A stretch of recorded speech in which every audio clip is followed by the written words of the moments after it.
9 नवंबर एक तारीख जिसने पहाड़ों को आवाज दी, जिसने लोगों को पहचान दी, जिसने उत्तरांचल को उत्तराखंड बना दिया, देवभूमि से विकसित राज्य बनने की यात्रा शुरू की। और अब 25 साल बाद वही उत्तराखंड अपने सिल्वर जुबली के दरवाजे पर खड़ा है। सवाल यहां पर अब यह है कि ये जश्न सिर्फ पटाखों और भाषणों का होगा या आने वाले 25 साल की नई कहानी लिखने का मौका बनेगा। एक ऐसा राज्य जो कभी सिर्फ खेती और पलायन के दर्द से जाना जाता था, अब वो बात कह रहा है एयरपोर्ट विस्तार की, इंटरनेशनल फ्लाइट्स की, नई यूनिवर्सिटीज की, हाईवे और रोपवे की, फिल्म सिटी की और सबसे बढ़कर शून्य गरीबी की। जी हां, आपने सही सुन रहा है।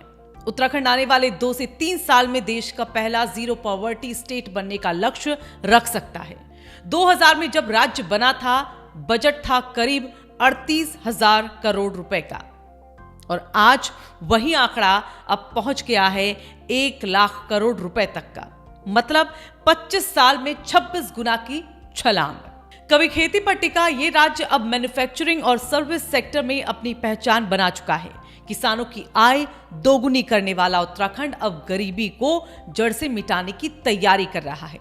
लेकिन असली सवाल यही है, क्या ये जश्न सिर्फ सड़कों और बिल्डिंगों का होगा या उन लोगों का भी जो अब भी पहाड़ों की ढलानों पर अपनी जिंदगी को ऊपर चढ़ाने की कोशिश कर रहे हैं?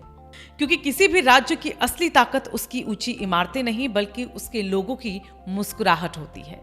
उत्तराखंड के लिए ये मौका है सिर्फ विकास की बात करने का नहीं बल्कि विकास को जीने का।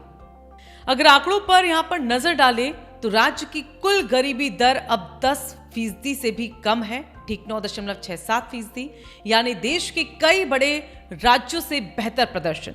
लेकिन हरिद्वार और उधम सिंह नगर जैसे मैदानी जिलों में अब भी तस्वीर जो है उतनी चमकीली नहीं है। यहीं पर सबसे ज्यादा आबादी है और यहीं से इस मिशन की शुरुआत करनी होगी। अब योजना क्या हो सकती है इसको लेकर? तो बहुत सिंपल, हर घर से कम एक व्यक्ति को कौशल रोजगार या सूक्ष्म उद्यमिता से जोड़ना होगा। खेती से वैल्यू एडिशन होगी, जैसे डेयरी, मछली पालन, मधुमक्खी पालन और खेत के आसपास ही छोटे प्रोसेसिंग यूनिट्स। कृषि को आधुनिक टूल्स और ट्रैक्टर लीजिंग स्कीम से जोड़ना होगा ताकि खेती सिर्फ गुजारे का नहीं बल्कि कमाई का साधन बने। और यहां सबसे अहम रोल निभा सकते हैं हमारे युवा अफसर, हमारे मिलेनियल्स। आईएएस और पीसीएस के नए अधिकारी अगर सब डिवीजन स्तर पर मिशन शून्य गरीबी के कमांडर बने तो आने वाले 2 से 3 सालों में तस्वीर बदल सकती है। मनरेगा जैसी योजनाओं को अब सिर्फ रोजगार देने से आगे बढ़ाकर कौशल और आत्मनिर्भरता की दिशा में ले जाना होगा। उत्तराखंड की 2 कृषि विश्वविद्यालय, आईआईटी रुड़की और आईआईएम काशीपुर जैसे संस्थान अगर मिलकर एक ज्ञान कंसोर्टियम बनाए तो गांव-गांव तक इनोवेशन और नई सोच पहुंचाई जा सकती है। हर पोस्ट ग्रेजुएट छात्र को अपने ब्लॉक के लिए कोई एक काम करने योग्य आइडिया देना होगा और नाबार्ड जैसे संस्थान उसे अमल में लाने की राह दिखा सकते हैं। कल्पना कीजिए अगर आने वाले 2 सालों में उत्तराखंड देश का पहला ऐसा राज्य बन जाए जहां गरीबी शून्य, रोजगार 100% और खुशी का ग्राफ सबसे ऊपर, तो ये सिर्फ एक राज्य ही नहीं बल्कि पूरे देश की जीत होगी। डेवलप इंडिया @2047 का सपना यहीं से शुरू हो सकता है, देवभूमि से। और शायद इसलिए सिल्वर जुबली सिर्फ सरकार का इवेंट नहीं बल्कि पूरे उत्तराखंड की एक साझी जिम्मेदारी बन सकती है। राजनीति से ऊपर उठकर विकास को धर्म बना लेना ही तो असली देवभूमि की पहचान है। उत्तराखंड के 25 साल एक लंबी यात्रा, संघर्षों से, उम्मीदों से और नई उड़ानों से भरी। अब वक्त है कि सिल्वर जुबली पर हम सिर्फ जश्न न मनाएं बल्कि एक नई शुरुआत करें।